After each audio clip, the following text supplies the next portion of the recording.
Tell me what you see. It's a 5,000-year-old pyramid. One little problem. Wasn't there yesterday. Those creatures in that pyramid, they have studied you, and they have chosen this exact moment and this exact place. What's wrong with the doctor? I lied. I've been blind since Chasm Forge. Coordinate your attacks. I did not come here in peace. We will take this planet and its people. Life on Earth will cease by humanity's own hand.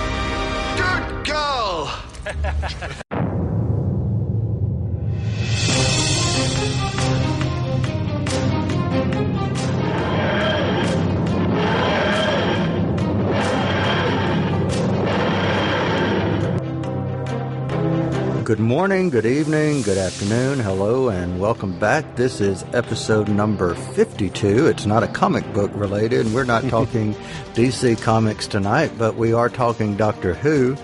I'm Kyle Jones. This is Discussing Who, and joining me is Clarence Brown. Hey, Clarence. Hey, Kyle. How you doing, man? I'm doing pretty good, kind of making the lie of the land, so to speak. Oh, yeah. Yeah, 52 has no significance at all. No, absolutely not. We had actually talked about, right before we started recording, what episode was coming next. Was it going to be the Wonder Woman review, or was it going to be this?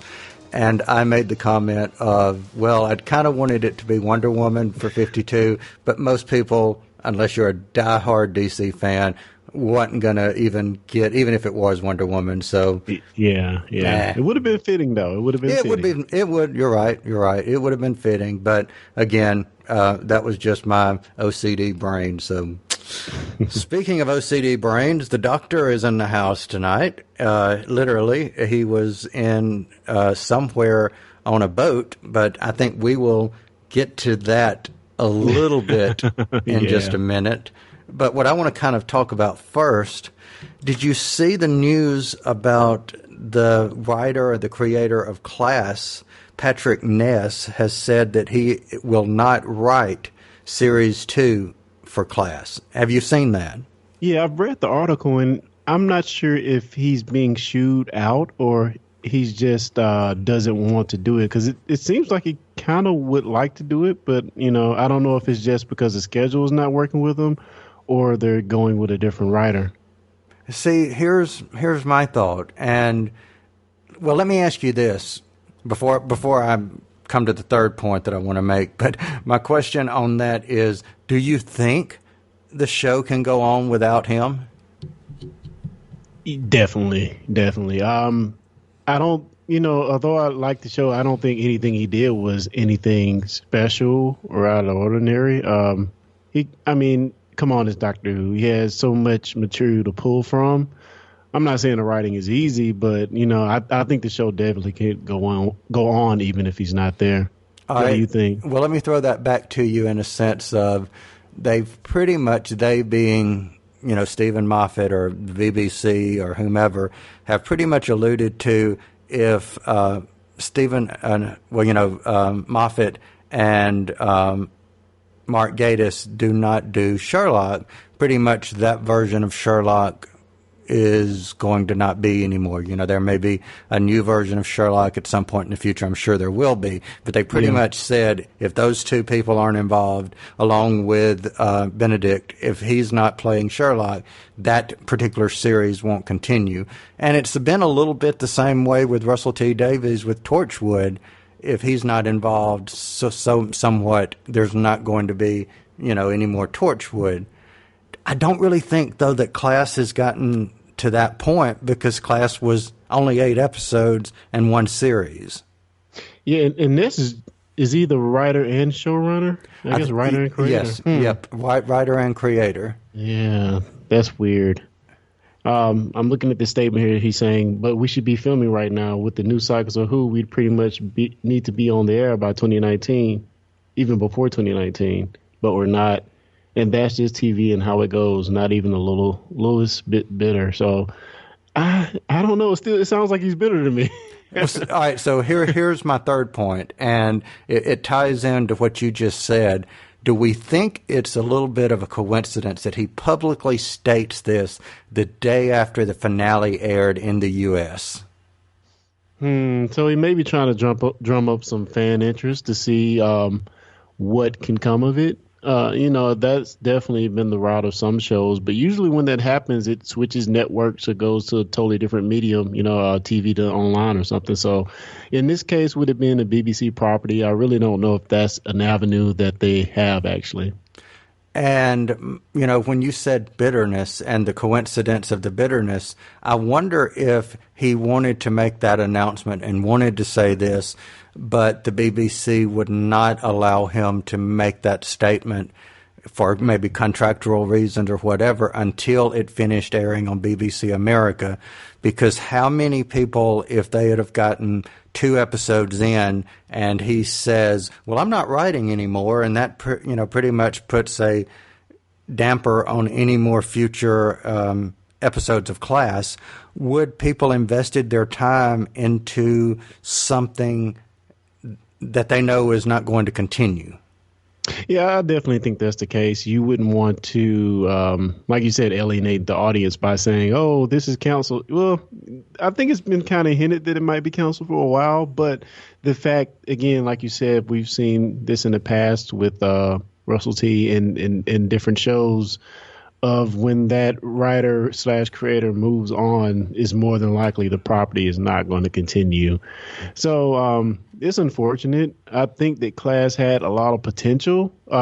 Just listening to our last review of it, it kind of got me excited to maybe watch it again, but I don't know if I'll do that, being it's not going to continue, not likely to continue. So here's another interesting angle on that. You and I have both talked about Sense8. It's a Netflix original that also has the actress who played Martha Jones on it.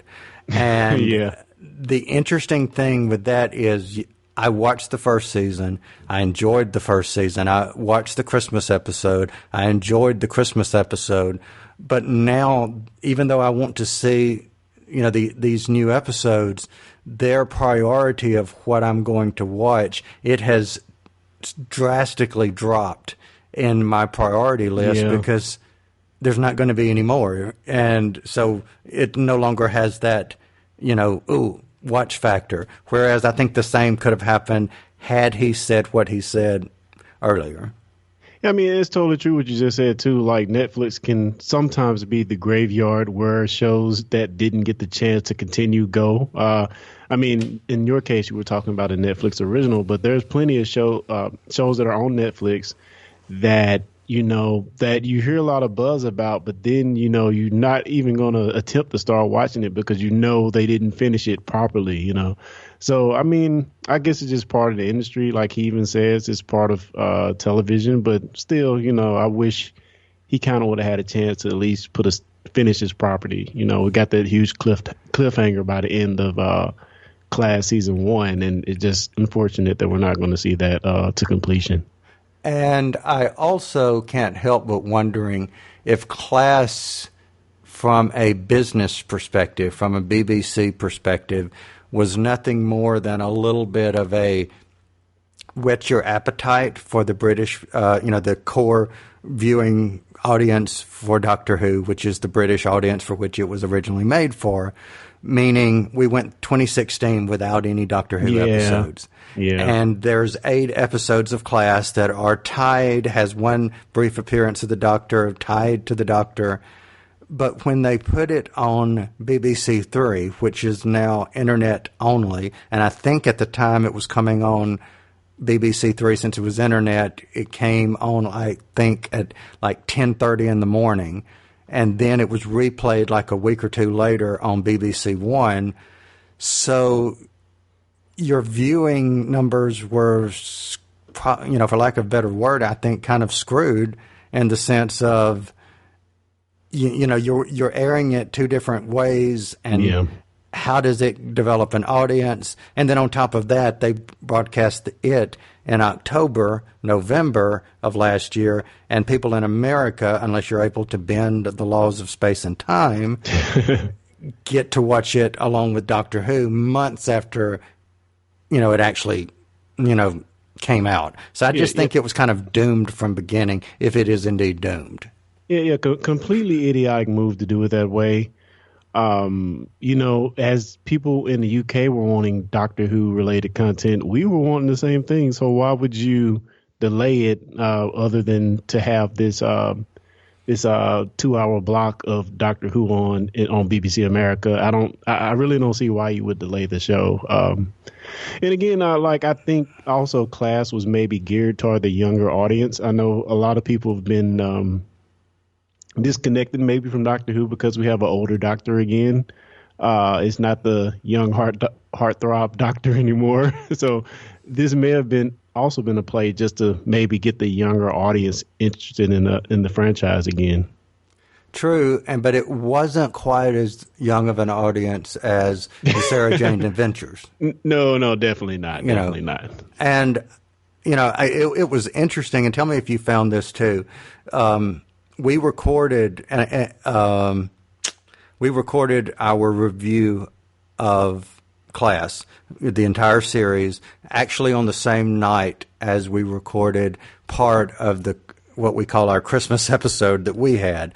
Yeah. And did you find it interesting? I've not listened to all of it, but did you find it interesting that we were still talking about Christmas because we were so into the time we were, and listening to it literally 6 months later?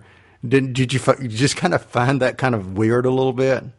Yeah, it was kind of weird going back 6 months. 6 months, and actually listening to something we did back then. But to me, it felt right at home. It felt like it was fresh to me, and I really enjoyed listening to it. And I'm glad that the rest of America have had a chance to see the show and get their fill of it, and hopefully somebody got some benefit out of that review we had. Well, same here.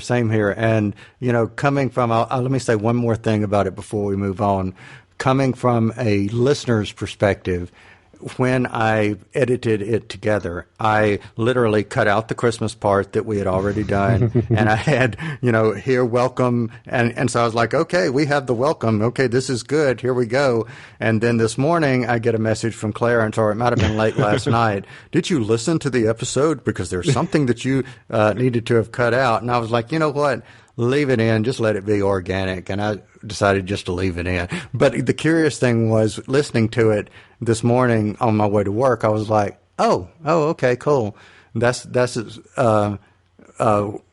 what he was talking about. So I guess I kind of listened to it from a viewer's perspective, I guess is the long way around of what I'm trying to say. But yeah, definitely from being disconnected from it that long, you have a slightly different perspective on listening to it.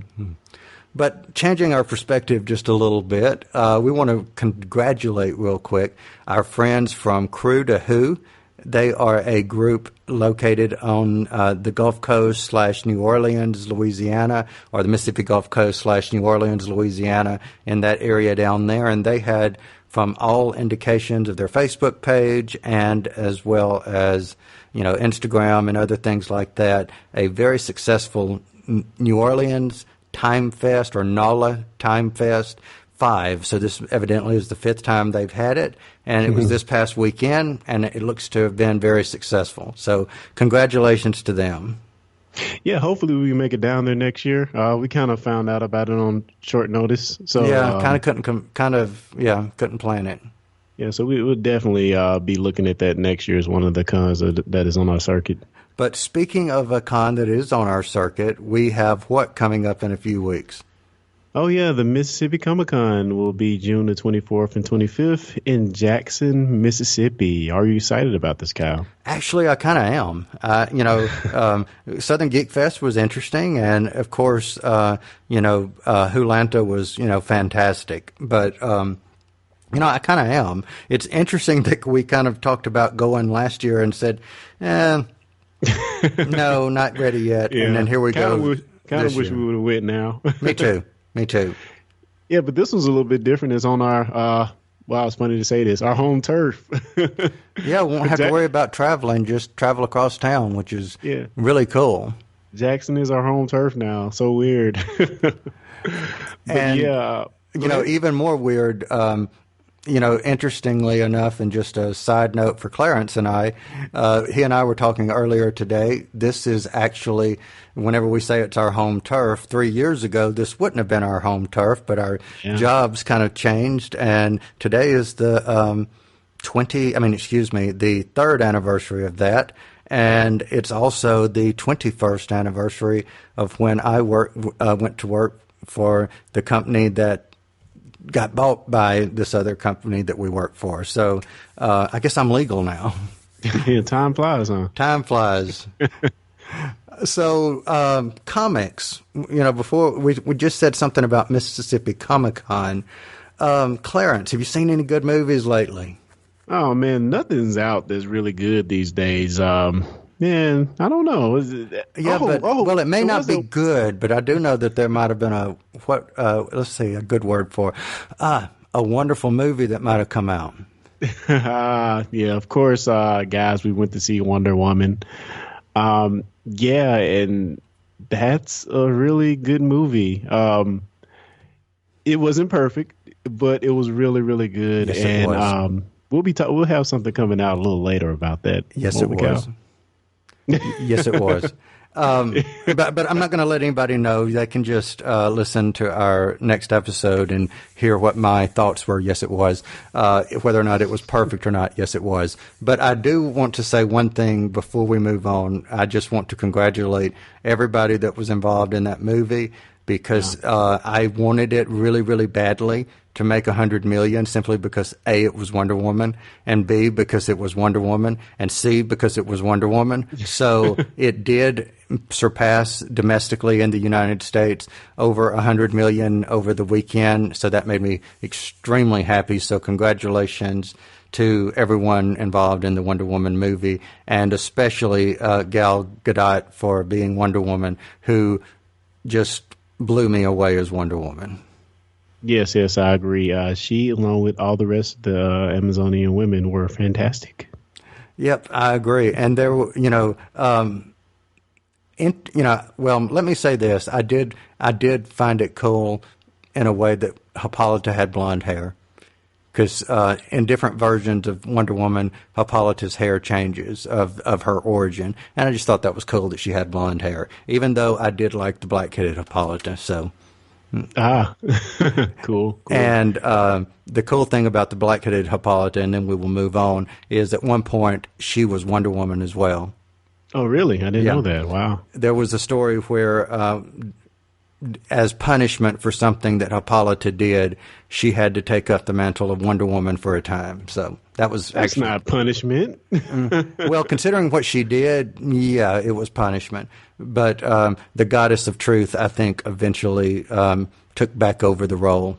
So, just a little bit of spoilers there. And speaking of spoilers, for any of you listening, I think you know what time it is. It's time for our spoiler warning. So get ready to put us on pause if you've not seen The Lie of the Land. Like I said, put us on pause, and anything further from here will be a spoiler. Spoilers. Affirmative. Spoilers. Spoilers. Affirmative. Spoilers. So, Clarence, are you ready to talk The Lie of the Land? Yeah, man, let's do it. I really enjoyed this episode, man. I felt like that low budget stench I had from the last episode was washed away by this one, because it felt very epic. And yeah, I really enjoyed it, man. Well, what about yourself? I really did too. There was several times that I perked up. Of course, seeing Missy made me perk up, but there was several times in the story to where I was like, okay, you've got my, you being the story had my attention. Yeah, and it's kind of funny because I'm seeing a pattern where I think I just love the character so much, but seems like I've seen a pattern of the resolution of the plot not being my favorite act of the show. And this, I don't know why that is, but maybe it's just how TV goes. I don't know. It's just seemed like it should be the exact opposite. Yeah, but I'm with you there. Yeah, but I've been enjoying the banner and the interaction maybe more than the actual climax of the supposed climax of the show. So, all right, so let me throw this at you. I was looking up before we got started, and I was looking at the viewing figures. The overnight for the UK viewing for this particular episode was 3.01 million, actually down a full 1 million from last week. And it was also the lowest since 1989's Battlefield. Wow. You know what? I think we can thank the last episode for that. The last episode was not good to me. I just did not enjoy it at all. And maybe that episode kind of pushed some people away a bit. But that's unfortunate because I think this week it kind of bounced back. But the CD's numbers is not good. All right. Well, let me throw this piece of information for you and see if that changes that thought any. It aired against the finale, so it was up, back to back, or against Britain's Got Talent in the UK. Yeah, so there's a finale of that. So think of that. That is their American Idol per se. Yeah, so that's a hard road to hoe right there. I really can't fault them for having the drop in numbers on that. And even better than that, their appreciation index, which is similar to our Rotten Tomatoes, which will kind of give you the same things, going to give you both. Their appreciation index, or the AI for the episode, came in at an 82% or an 82, and currently rated on Rotten Tomatoes, that episode is 86%. So those who did watch it, obviously were very favorable. Yeah, well, that's encouraging because, that first number kind of had me worried. But the fact that people who did actually see it from this indicates they really liked it. I have to agree with those numbers because I really enjoyed it myself. All right, I have a question for you. Sure, what you got, man? All right, so when I was watching, one of the first questions that I had was, why was Bill apparently somewhat immune? And for that matter, why was Nordal immune? Well, I think in Nordal's case, maybe because he's not completely human, we don't know. And he was in the TARDIS at the time. Maybe that shielded him from being brainwashed, I guess.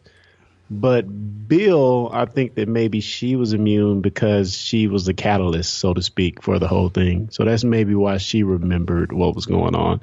What are your thoughts on that? So my thought is this a plot hole or is this a loophole? And what I mean by that is it a plot hole that just, one of those things that just doesn't explain itself?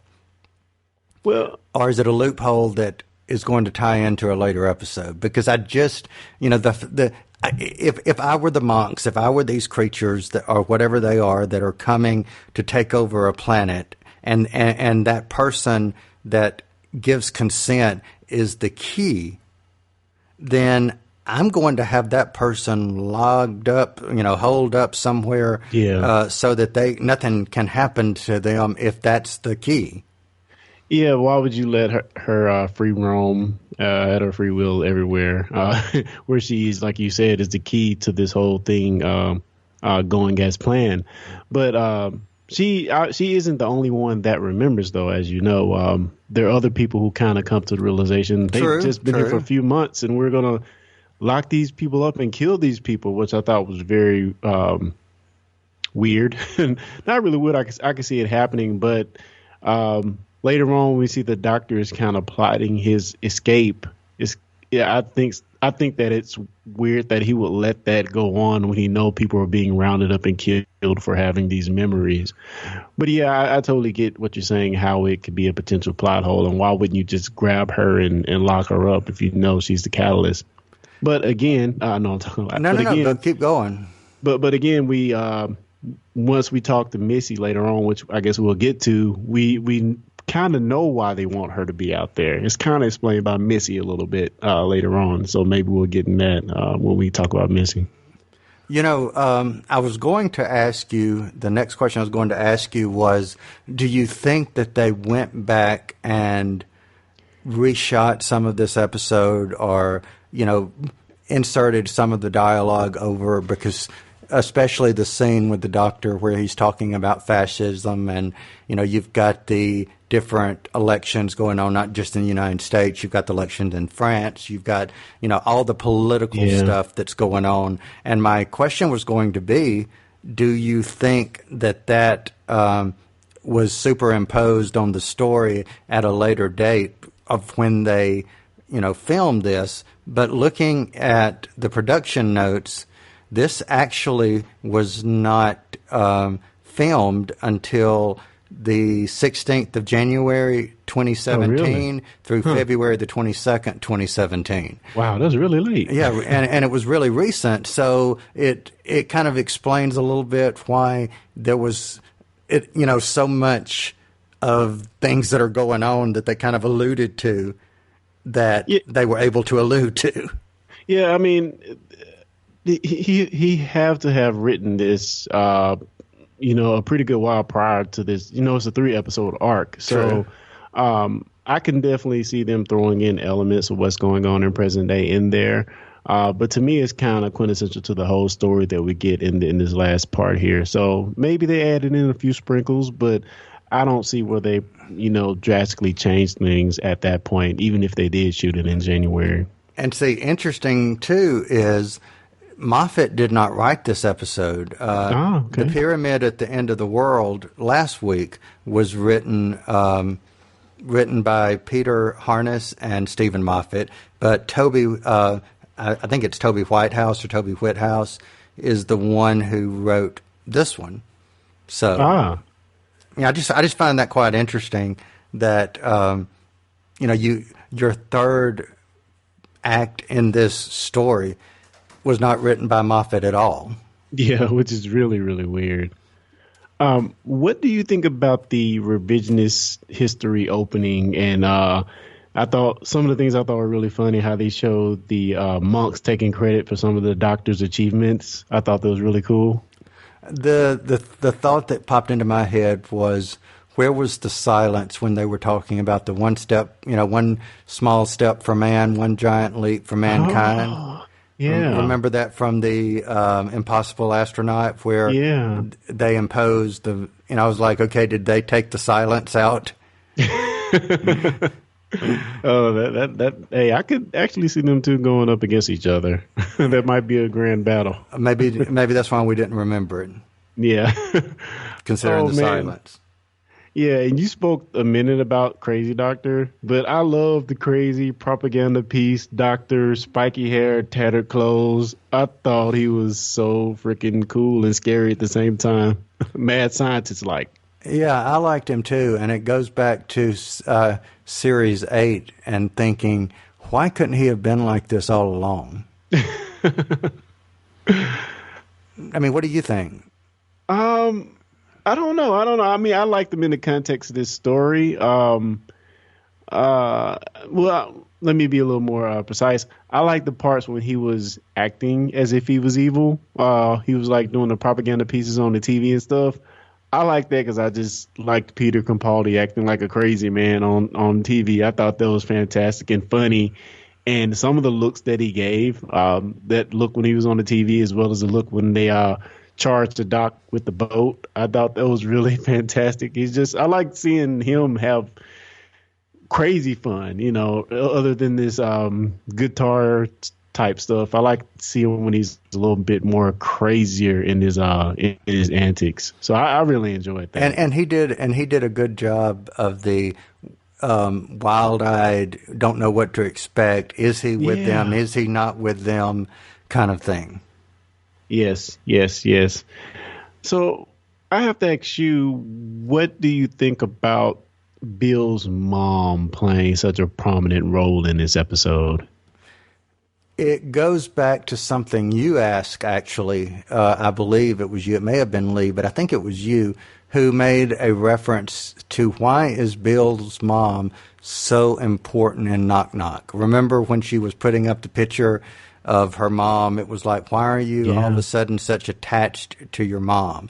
And I think this kind of answers that question, that she's formed this, not personality, but this image of who she thinks her mother is. So I wonder if that was purposely done so that it would tie into this later story.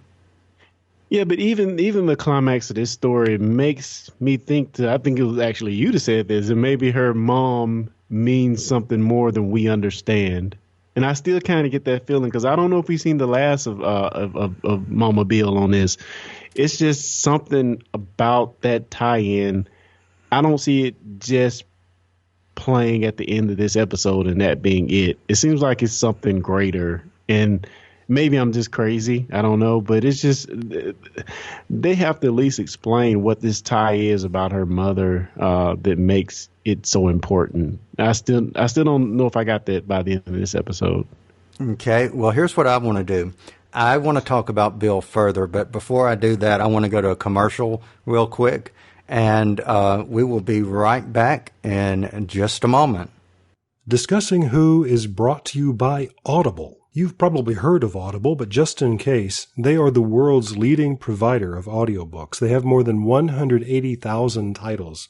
Let me say that again. 180,000 titles to choose from. Imagine a genre, they've got an audiobook. And these files play on smartphones, Kindles, tablets, in fact, over 500 different devices. Now, for fans of Discussing Who, Audible is offering a free download when you start a new Audible subscription. And you can choose anything at all from that vast library. But we know you want to get one of their absolutely fantastic Doctor Who titles, which include New Adventures of the Doctor, but also Torchwood and River Song. And they're performed for you by actors you know and love. Wonderful voices: Tom Baker, Alex Kingston, David Tennant. The list goes on and on. So try it out for 30 days. And if at the end of the month you decide Audible is not for you, you still get to keep that Doctor Who book you downloaded. So look at it this way. Free Doctor Who book.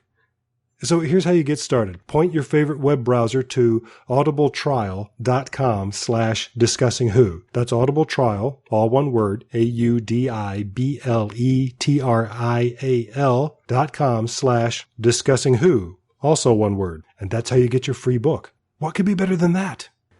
All right. So before we had our break there, I said that I wanted to ask a question and go back to Bill. We had just talked about Bill's mother. So I have a question for you. The interaction between Bill and the doctor when she gets on the boat and she's having that scene with who she now sees as the mad and crazy doctor that you just described, who then in her mind becomes a traitor and totally not who she thought he was for the man that she had sacrificed for. What did you think of that? Oh, man, so many thoughts. Of course, we'll go into the scene when she actually fires the gun. But prior to that, I don't know if we've seen enough development in the character of Bill to see her get to the point of wanting to kill somebody, even if it is a crazy tyrant doctor siding with the enemy. Think back to Thin Ice when we see Bill get indignant when she sees someone die and the doctor not really jump in and take charge at that moment. We go from that to 7 episodes later to where she's actually capable of killing somebody. Okay, all right, let me jump in and let me ask you something. In that episode, she was the innocent. She was the non-participant, correct? Yes. So she is seeing him as a person who has done something. So in the course of those 5, 6, 7 episodes, could it be that she has put as much knowledge and as much knowing, and I don't want to use the word faith per se, but faith in that person's, for what she has in her mind seen him to be, to say to these monks, I want you to help restore his sight, even though I know what it's about to do. And for 6 months, she's walked around seeing what the repercussions of having faith in that person is. So put yourself in that shoe for a minute, or those shoes for a moment, and you've walked around for 6 months believing that this person is a good person, and then you're confronted with, oh, hell with it, I'm just going to join them, and, you know, this is better than the Daleks. Would you not be ticked off? Yeah, but to get to the point of wanting to kill that person, let's bring it a little closer to home. Let's think about a family member you may have that you know is an okay person, but you know they made mistakes, and you find out they've done something unacceptable, or they can't come back from, or presumably you think they can't come back from. They've done something horrible, killed somebody, or whatever. You as that cousin or as that person with some type of relationship with that person, you may want to see justice done to that person, but I don't know if you'd be the person to want to carry out that justice. Does that make any sense? It makes perfect sense, but what if that person then had not only impacted X number of people around him or her, but they had affected 7 billion people? Yeah, that one I get single that. person. I mean, I'm not disagreeing with you. I'm just kind of taking up for Bill a little bit of saying the impact that the doctor had on her, and then to have that apparently crumble before her eyes, seeing this person. So, you know, oh, well, especially with the point of she gives him the coded message, and then he says, oh, well, that was her trying to give me a coded message to see if blah, blah, blah. Yeah. I mean, I get it. I totally get it. But I don't feel like we've seen the character development of where Bill is at the point where she want to take somebody's life, you know. And I do agree with that. I do actually agree with that. I just wanted to play the counter argument, but I do agree. I don't think I had a problem with the shooting for the purpose of, I think it was done to create a visual moment that they could make people like you and I sit here and say, oh, well, do you think that he's going to regenerate early? Which is exactly what we did. Yes, the big con from Moffat, the huge con. Oh, my goodness. We talked about this when we saw the previews for the season. We talked about, oh, there's previews for the regeneration already in there, and man, he fooled us all. Right. He fooled us all, plain and simple. And it's not the first time that's happened, you know. Well, that was my question to you. Have we seen a case where the doctor has done a fake regeneration before? Absolutely. Think about, we were just talking about the episodes a few minutes ago, the impossible astronaut and the other, you know, whenever they're on the beach in Utah where he's shot and killed in the first episode. Yeah, well, I don't know. In that case, did we see him the energy actually coming from him? I can't remember. Yes. Because the astronaut that came from the water, he started regenerating, and the astronaut shot him and stopped the regeneration, and then he died. Supposedly. Yeah. I don't know. And I'll even go back. Let me go back real quick to 2008 when. You know, I think it was the stolen planet at the end of it. Before, I think the next episode was Doomsday, not Doomsday, but anyway, the Stolen Earth, I believe was the name of the title. Where at the end, when Rose finally breaks back through this reality, and she and the doctor are running on the street, and the Dalek shoots him, and the next thing you know, he's regenerating, and then he regenerates his energy the next episode into the hand. So, yeah, we've kind of seen that, you know, misdirection with regeneration before. Yeah, but in those cases, I think it kind of felt like it fit more in the storyline. But in this case, I felt like the doctor, Peter Capaldi, was talking to everybody watching the episode and not just Bill. You know, I fooled you, didn't I? Was it a little too much? No. Yeah, he was talking to us. He wasn't talking to just Bill. He was talking to everybody. So I don't know. He got us on that one. He got us on that, and her words could not have been any better. I'm going to beat the and then they start. That was appropriate. Oh man! So that being said, when do you think we will see the regeneration? The last episode of this series, or will it be on the Christmas episode? It's going to be on. I still say it's going to be Christmas. Yeah, it makes sense now. But yeah, he had us all fooled, definitely. Yep, I say it's going to be Christmas. But I do say that some of the scenes, some of the things that she said while she was talking about that, the disgust that she had when she's talking about, do you know that she said something like, "You're actually doing this. Do you have any idea how hard it was to hold on to the truth? I fought against it for you." And then that's whenever she pretty much grabs the gun and shoots him. The pain on her face, though, I still think that she's one of the best companions to have come along in a long time.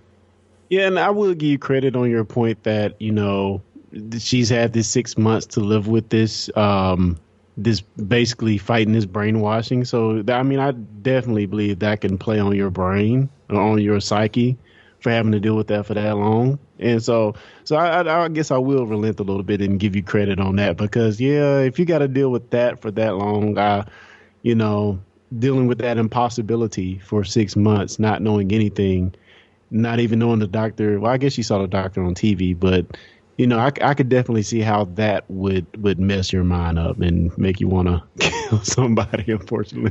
And here was something that I found interesting, and I want to mention it now before I forget it because I have a feeling that if I don't, I will forget it. But did you notice that there was a character or a something from this episode that we did not see, which is very unusual for an episode of Doctor Who? Oh, the TARDIS. I wanted to ask you about that. Yeah, we did not see the TARDIS this episode. So actually, that's a question I've written down. So how many episodes have we seen, or how often does it happen that we do not see the TARDIS at all? So I'm going to speculate. I'm sure, especially in some of the older episodes, I would imagine there were many episodes where they would leave the TARDIS, go to wherever it is they were going for 2 or 3 episodes, and then come back to the TARDIS. But again, in those days, you may have a 6 part story that's all connected. Yeah, and I also think it was very much intentional to leave the TARDIS out of this episode because a few things that they did in this episode we would not have even seen. Going to the prison ship, just use the TARDIS. Yes. Going back to university, just use the TARDIS. Going inside the pyramid, just use the TARDIS. So the fact that it was gone, somehow mysteriously missing from the episode, provided a few more plot points that we would definitely wouldn't have seen. So yeah, it was conveniently missing. Yeah, good point, and one that I didn't even think. So let me ask you. I want to talk real quick about the only person that we know that is almost as smart as the Doctor. Missy was back in her glory. Yep, I've been waiting for this. So tell me, I know you're not a Missy fan like I am. So tell me, did you enjoy Missy? You know what? I think the dynamic of her, putting away the bad parts of her and trying to be a good. I'm not even going to say be a good person. Trying to help people and make good decisions. I think I really noticed that in this episode, and I got to give credit to the actor because, even she says that, you do it your way and I do it mine or something to that effect. You don't have to do it joyfully, but you're still doing good or whatever. I can't remember her exact words. Right. But I definitely give her props on this episode because I really felt that she was trying to do the right thing. It kind of felt like it was in her heart to do the right thing, even though, again, she goes about it a totally different way. She just says, yeah, you got to kill Bill, kill Bill, haha. You got to kill Bill. And that's the solution. She makes no qualms about it. She's not heartfelt about it, but she gave the right answer. So really, really cool seeing her fight that struggle on screen. And I liked what she said. If I wanted to get through a door, I could. I'm here because I want to be. Yes, that was good. So good. And the entire Michelle Gomez just steals the scenes. She has from the first moment that that robot woke up in the Nethersphere, and she goes, "Welcome to heaven," and that very first scene that she was in. She is a very captivating actress or actor. So I mean, I am sad to hear her say that she's stepping down and leaving Missy behind, because there's just something about her that I welcome her badness. You know what I'm saying? I know she's a bad character and she does bad things, but I welcome seeing her do bad things. Yeah, and it was funny when the doctor said the other of the last of the Time Lords. I'm like, how that make no sense? The other of the last of. Yeah, so I thought that was really funny when this statement was made. The other last Time Lord. Okay. Well, all right. You want to know where that joke comes in? Okay. Other than him being the last of the Time Lord, and I didn't even get this until you just said that. The episode where the Master, supposedly before he was resurrected, but when the John Sim Master died after being shot by his wife, was in an episode called The Last of the Time Lords. Ah, okay. So I just thought that was an interesting tie-in right there. So let me ask you, we had this big build-up to the vault, huge build-up since the beginning of the season. Do you think Nordal's apprehension or over protection of the vault, do you think it was necessary? Because it seems like when we finally go into the vault, he's just like, okay, whatever. He doesn't have the same apprehension about it when it actually comes time to go into the vault and talk to Missy. And she even says, like, where's your ball friend or whatever. Yeah. So it seems like it was a lot drummed up over what ultimately turned out to be not much at all. So I don't know. I just thought that was funny. I agree with you that the Nordal, the Nordal thing is a little inconsistent. I agree with that. But when you said, there's been so much buildup, or we've had so much buildup, my thought was, yes, we have. The story necessarily hasn't. You know what I mean? Yeah. Because anytime, okay, so it's human nature. If you put a box in front of us and it says, do not open until the 12th episode finale, you're going to look at that box every day and go, I want to open that box to see what's going to happen. And even though it says, don't open it until the 12th episode. So that suspense, I think, is somewhat we've created. Yeah, that's true. They play on the audience just like they played on the audience with the fake regeneration thing. Exactly. I will say, getting back to when Missy said Bill must die, it's so funny because I felt like the setup to us realizing Bill must die was so much more poignant than how we got to the point in the last episode when we realized the doctor might die. To me, the setup to Bill must die was much more well-deserved than the last minute, I can't, Sonic the combination, I'm finna die type thing we had from the last episode. So just another observation. Well, you want to know why I think that is? We know for Doctor Who to continue, that the Doctor will continue. It may not be Peter Capaldi, but the Doctor will continue. There have been Barbara's, Ian's, Zoe's, Sarah's, there have been Jamie's, there have been Victoria's, there have been, Rose's, and the so forth and so forth. So there will one day be a day when Bill is no longer there. So even though the doctor may be quote unquote dying, we just know, oh, well, he'll regenerate. Yeah, that's true. That's true. Bill, on the other hand, not necessarily so. Now, let me ask you this. Did you think at that point that since Nordal is already there and we've only got now, 9, 10, 11, 12, 4 episodes left, did you think that this was okay? Maybe she's about to die. No, not for a moment. Not for a moment. I thought they would find a way. I don't know if I'm satisfied with the way that they found, but I knew that they would find a way. I didn't really think she would die. What about yourself? For about 20 seconds, I did. the entire scene with her and kind of saying goodbye thing, it was reminiscent of River Song in a way, of hitting him or he's knocked out and he's tied up and then the other person sacrificing.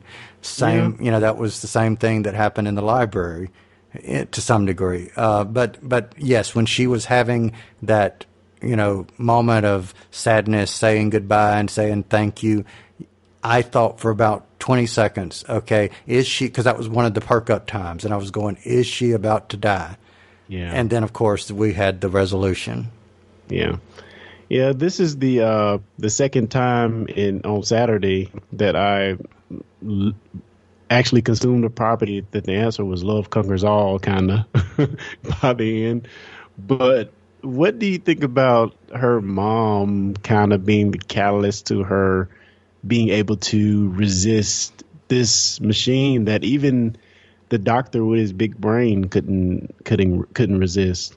The doctor and his brain, here's my thing. I think the doctor and his big brain knew exactly what his big brain was doing, because the doctor went back and the doctor gave Bill the pictures, correct? Okay, listen to me now. Bear with me. We've already established in a previous episode that the doctor in the office that is about to wipe her memory and the doctor downstairs when she runs out are two different timeline versions of the same doctor. We think. We think. So if we think that... And what was the evidence that it was two different times? Okay, so was he wearing something different? I think he was wearing something different, and his total attitude had totally changed. So we know that he didn't. We assume just jump in the TARDIS and go outside and get her.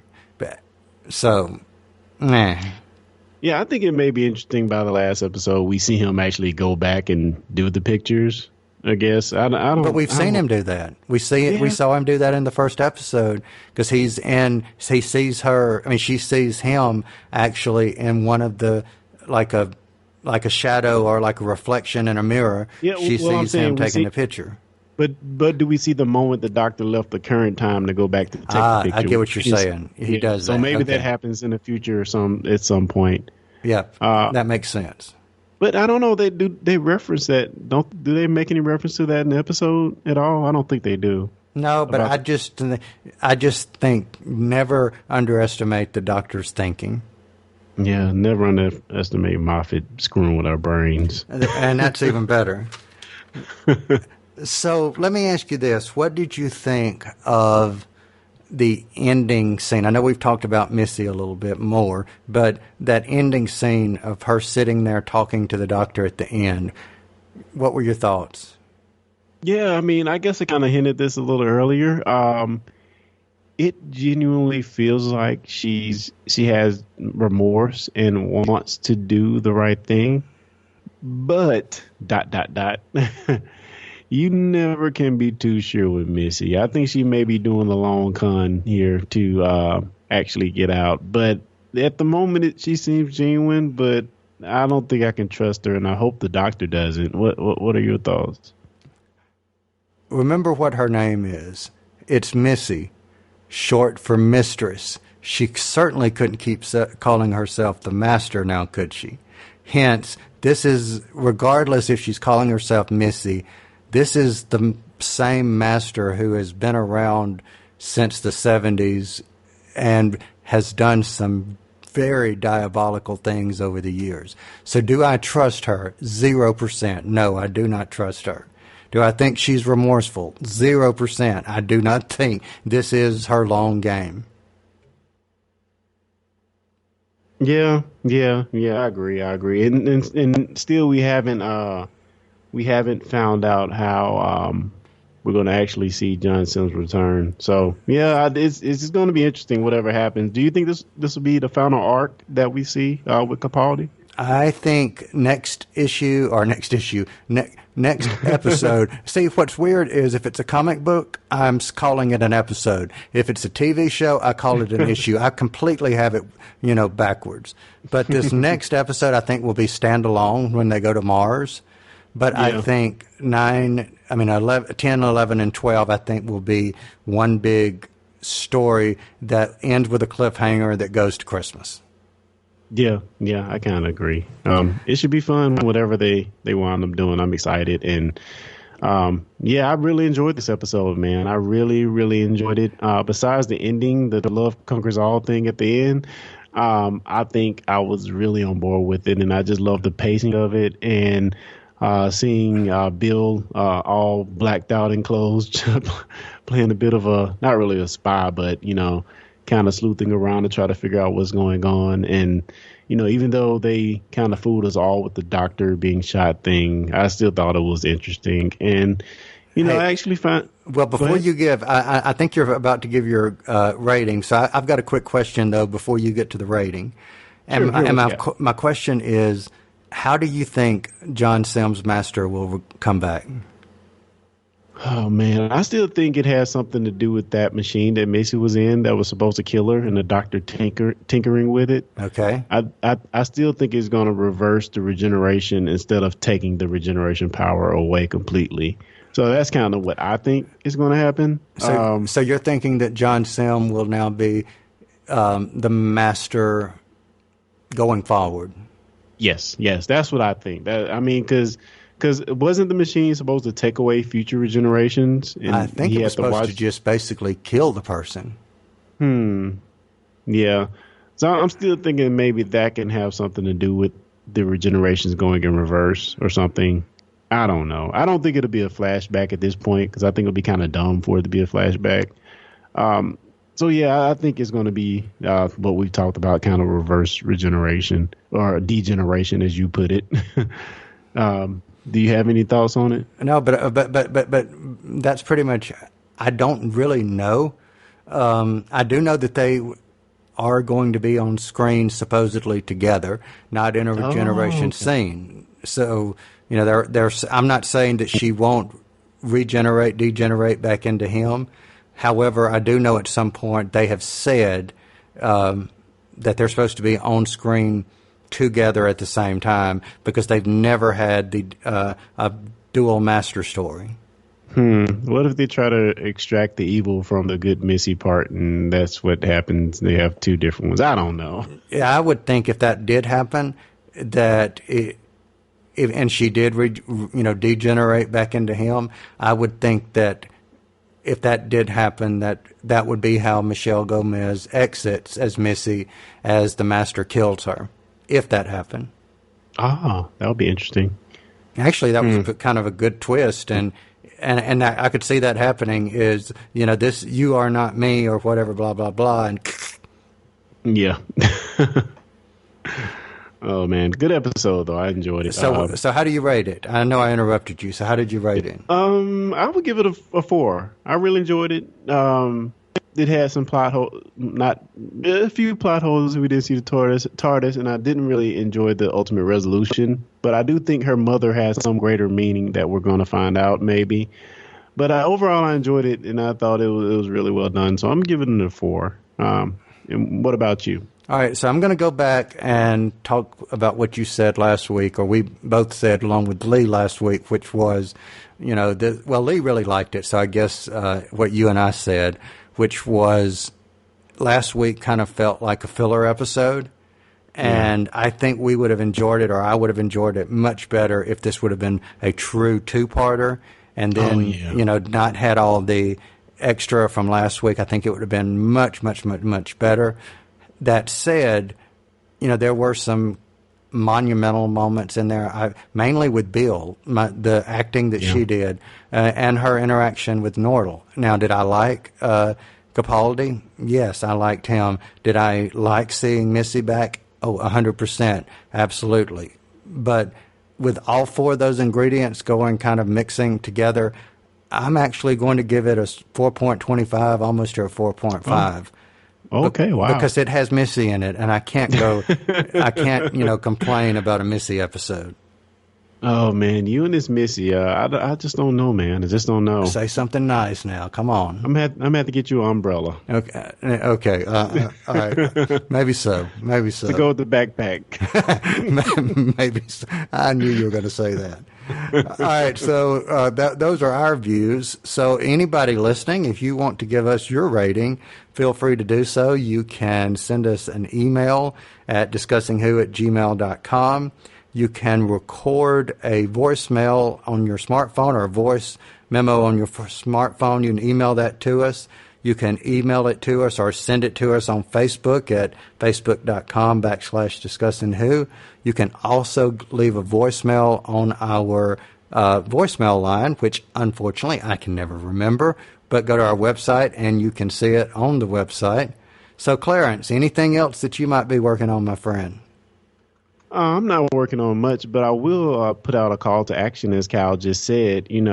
If you are listening to this episode and you say, those guys don't know anything, and you want to talk back and fuss at us, no need to fuss at your iPhone or your Android device.